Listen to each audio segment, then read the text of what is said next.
reason why y'all hate marriage so much is because marriage was never meant to be an institution for poor people. Poor people were never supposed to get married. All that cooking and cleaning that y'all be doing is not something that women who got married have historically done for most of marriage, right? Marriage used to be an institution for rich people to pass down wealth, resource, land, and assets, right? And those rich people would have maids, they would have cooks, they would have all types of stuff, right? The woman's sole job really was to have children. That's it. Like, women didn't start cooking and cleaning, right, until poor men fought for access to the institution of marriage because they didn't have access to wealth, land, right? So that means they didn't have access to women. So when women agreed, stupidly, to marry poor men is when y'all agreed to be maids and servants. But that is not originally what the institution of marriage was created for. So if you're miserable in marriage, it's probably because you're married to a poor man. You're married to a brokey. And I'm not saying this to hate for impoverished people. Bitch, I'm broke too. Like, I get it. But broke people was never supposed to get married. Like, fighting for that right, men knew that women wouldn't give them sex and children unless they married them, right? Because that was the standard. So they fought for the right to marry for love instead of for property and resources, right? That is where the concept of marrying for love comes from, because men didn't have money. So now women are in a position where they are in relationships with working class people. They having to put up twice the work, right? Because originally the woman's main role was to give birth. That in itself was a lot. So being married to a rich person, having money, like them having land, having resources, having access to societal power, it was worth that. Now I don't know why y'all getting married. Actually, now I don't know why you're getting married. If you make more money than your man and y'all married, the concept of marriage actually doesn't even make sense. If y'all equally make the same amount of money, okay, but if you're still doing all the labor and stuff, it doesn't make sense. Like, that's why I say, like, if you know historically why an institution is created, then you will know why you're using it wrong. You're like, y'all hate marriage because y'all using it wrong. Poor people was never supposed to get married, period. It was never supposed to be for poor people. Hey, and people, understand, understand, she has 116,000 followers, bro. She has 116,000 followers. Women. It's mainly women following behind this rhetoric. It does not make any sense. It does not make any sense, because it's just like let's just kind of entertain the idea that this is true. All right, let's just say this is true. Then what do you say about your farmers? What do you say? Were they rich? What do you say about your men in the 1960s and the 1950s and the 1940s and the 1930s? The guys who died working in windmills. The guys who died working in, I wouldn't say windmills, right? But, you know, working in industrial plants. What about your guys who died working in factories? They weren't rich. What about your, I mean, like, the list can go on, right? What about your black men in Jim Crow era? Once again, your poor people got married. Your rich people got married. What do you think about your slaves, right? I would assume that they had partners, right? And they had some form of marriage. Right, they had some form of marriage, and they were probably the poor. Not even probably, they were the poorest of the poorest. Right, they were the poorest of the poorest, and like I said, I'm pretty sure they still had some form of marriage during slavery. Jim Crow brothers was not rich, and they were still married. You think Martin Luther King was rich? He was still married. So once again, it was all about duty. It had nothing to do, and we get it. You know, marriage is about a contract, but once again, it's mainly about duties, and it's all about doing your job. It's all about doing your job, point blank, period. It's only in today's time where women now have gotten to the point where if you can't give them the lifestyle that they want, you are a broke person. And it just does not make any sense, people, because what they got to understand is women back then lived under the man's means, right? The guys, the broke men who were married, right? Which once again goes against what she's saying, or goes against the whole video. But these men who were married, these women lived up under their means, and they were happy. They were happy. That was the goal, right? That was the goal. A lot of women voted against being able to vote Because once again, you just see what you're seeing today. A lot of your women want to fight and to get into the workforce just to then cry and complain that they're in the workforce, that they have to constantly wake up. Oh, I'm over here being oppressed, man, by these people, by the big head and the corporations, because they over here making me feel like this and making me feel like that. Well, ma'am, just like this video, you're not meant to be in the workforce. You're not meant to be in a job, right? And that's the issue, people. That's the problem. This is the main issue right here. We have these type of women in the workforce. Imagine having this as a manager. Imagine having this as an employee. Imagine coming to work every single day and you just chit-chatting with the boys. You just having a little fun. You know, you might say something that might be quote unquote inappropriate. Who cares? Once again, you're talking to your friends, so it's directed towards them. She gets upset. Oh, see, that's what's wrong with y'all patriarchal guys and this, that, and the third. Once again, these are the type of people that have mental. She's psychotic. Let's just be real. She has mental issues. We just gotta call her for what it is. She has mental issues. You don't believe me? People, you just click on her page and here's some of the videos that you will see. And listen, these are long videos, so I'm going to condense them down so short, man, that you will just be able to see you'll be able to at least see 6 to 7 videos within less than a minute, and you'll be able to get an idea of the type of woman she is. But these are the type of women that will sit here and say you can't assume, you can't come up with, assumption of who I am just based off of my TikTok. Yes, you can. These are the same women who will say they're college educated. These are the same women who will lead with their degrees. These are the same women who will say they belong and deserve to be in the workforce. No, y'all do not. No, y'all do not. Just look at these videos. The fact that men 10 years younger than me feel comfortable degrading and harassing me in my comments is proof that perceived power between men and women is not unilateral.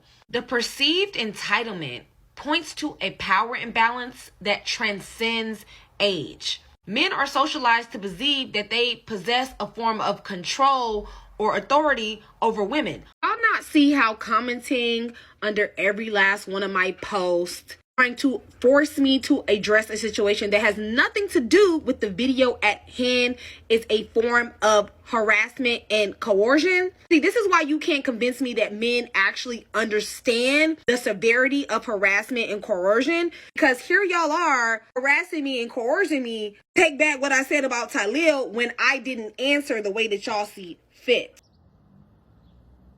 Man, what the fuck is you talking about? What the fuck was that? I'm sorry, man. I wasn't thinking about it. High school is where girls are taught to seek male validation. Yes, patriarchal norms start at home, but they are enforced in the social ecosystem of high school.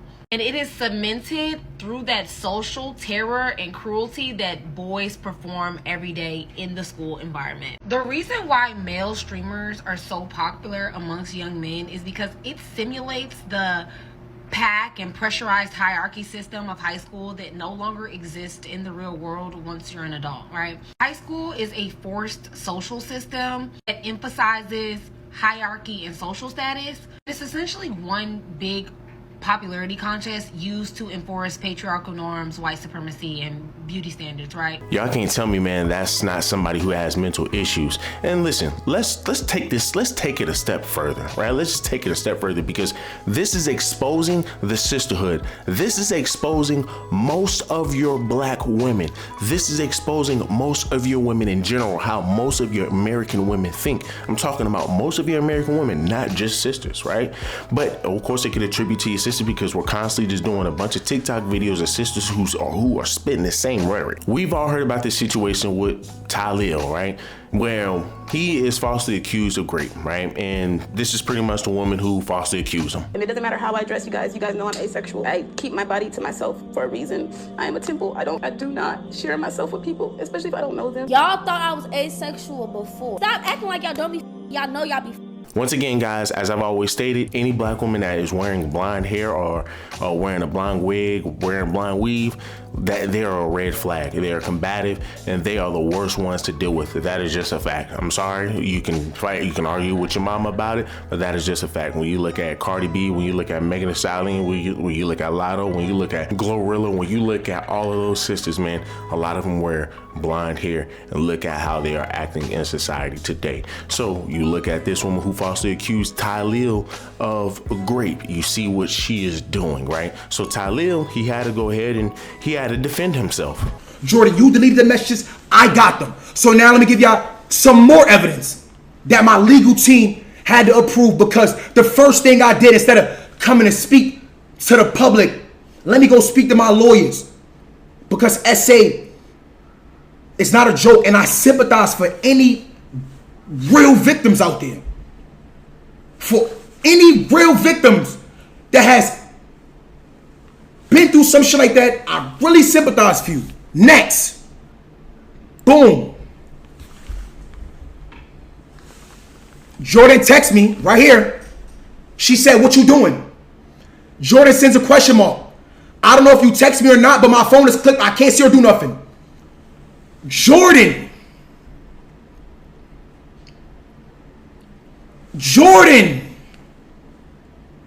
sent me on December 8th at 12:01.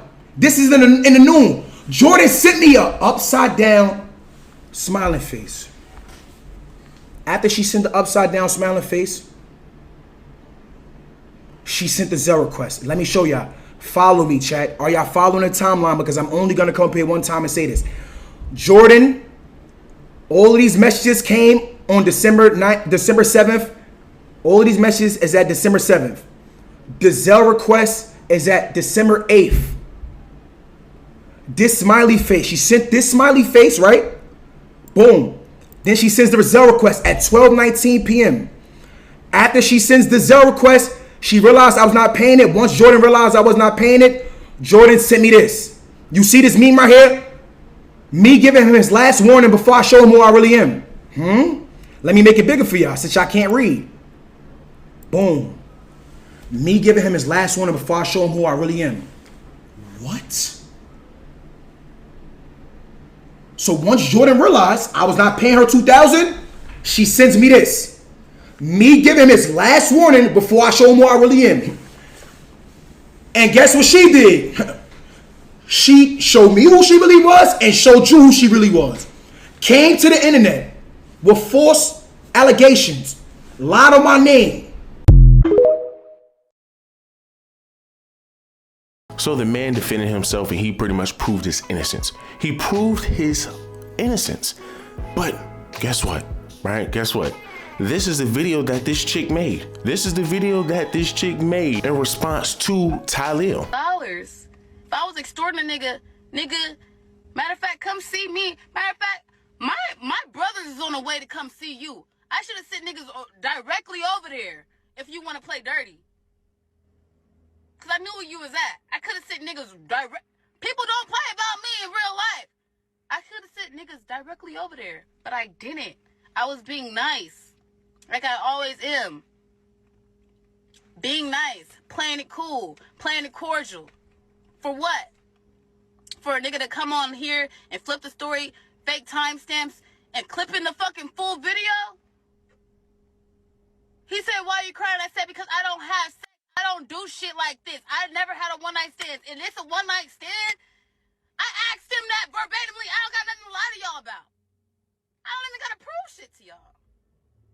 I'm just disrespected at the fact that y'all motherfuckers think $2,000 is something worth something to me. 2 bands, that is hilarious. That is comical. $2,000? Do I give a Project Trailer Park ass bitch to y'all? Do I give that? I don't. So people, this woman sat here falsely accused this man of rape, and then he was able to prove that he was innocent. And now, instead of just apologizing, right? Which, I mean, you shouldn't even be apologizing. You should apologize and still go to jail for at least 15 years, right? Or for however long he was going to be going to jail for, had he been convicted of it, right? But you don't even care. You don't even care. And this is what I'm talking about, right? This is exactly what I'm talking about. You would think, right? You would think people with common sense would simply look at her and hold this woman accountable. No.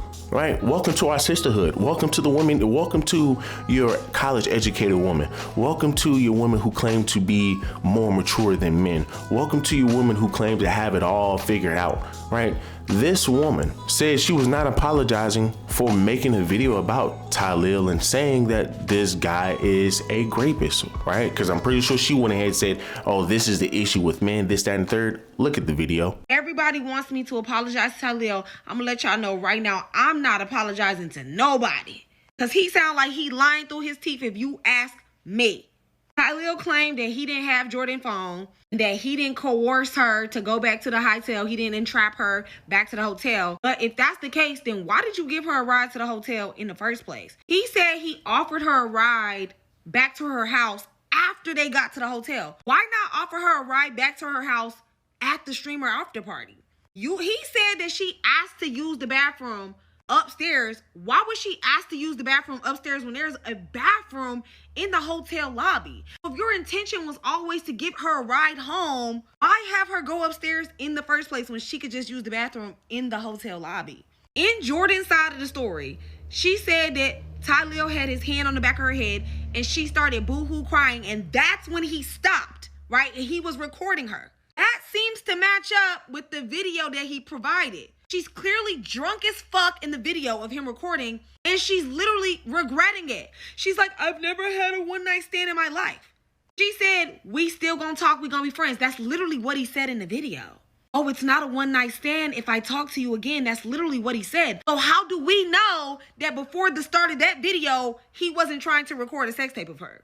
I think her story is adding up. She says she's never had a hookup before, and not only did she say that in her version of the story, she said it in the version of Tylil's story in the video. Now, Tylil say that he never tried to blackmail her, that he only started recording for his safety. Well, if you didn't start recording her while y'all were having sex, and you didn't use the video to blackmail her, then how did she know you were recording to begin with? Either you actually did start recording while y'all were having sex, or you sent her the video and told her you had video evidence. That's why she's saying you tried to blackmail her. So either way, your story is not adding up. Now, the only thing that's a little iffy to me is why the fuck did she ask for $2,000? You're using that to make it seem like she's coercing you or she's blackmailing you, and that is going to be where ultimately she's gonna get fucked up, right? But if she's saying that you broke her phone, then I'm going to assume that she asked you for $2,000 to replace her phone. That's just my assumption. As for him saying that she texted his friend at 9:41 a.m., that don't even make sense, right? Not only can you not see the name in the photo, why would she think that she could use that as a way to blackmail you or change the evidence? Nobody's that dumb. Nobody.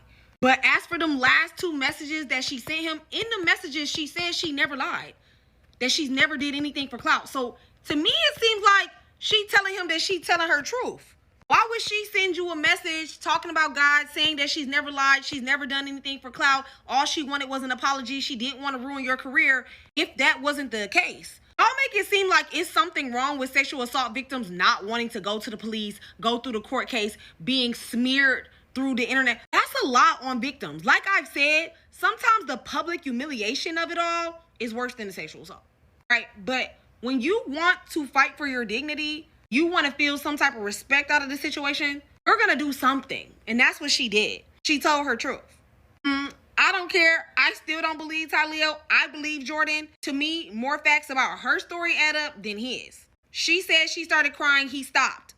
That adds up with his video. In the video, she's literally drunk as fuck crying. Regardless of what y'all saying, he clearly was drunk as fuck. I'm talking about incoherent drunk, and you could tell from the video. You had sex with somebody who was blackout drunk. You took somebody from one location to another who was blackout drunk. You could have gave her a ride home. If it was your intention to give her a ride home, you should have gave her a ride home from the streamer's apartment, not from your hotel. You damn sure shouldn't have invited a drunk girl who was drunk as fuck up to your hotel to use the bathroom when she could have used the bathroom downstairs. I'm just not buying it. Sorry. I mean, guys, I am pretty positive this is the same sister that probably made a video about DDG, trash and DDG. Come to find out, Halle Bailey was the issue. And to her, according to her, DDG is still a liar and Halle Bailey is still in the right? It's that we gotta continue to keep making these type of videos. You gotta keep continuing to make these type of videos because the fact that we just allow these type of women to just jump on the internet just to be able to just do what they're doing with no consequence is just sad, right? And TikTok gives them that platform, right? They can say whatever they want to say with no consequence. And you say something, they can easily get people to ban you. And that's how bad it is, right? It's so far left leaning that once again, man, you can go in there as much as you want, man, but they're going to try to silence anybody, man, who wants to speak truth, who wants to speak logic, right? It's supposed to be a platform full of women who have somewhat quote unquote emotional intelligence and who are smart and who are college educated, but yet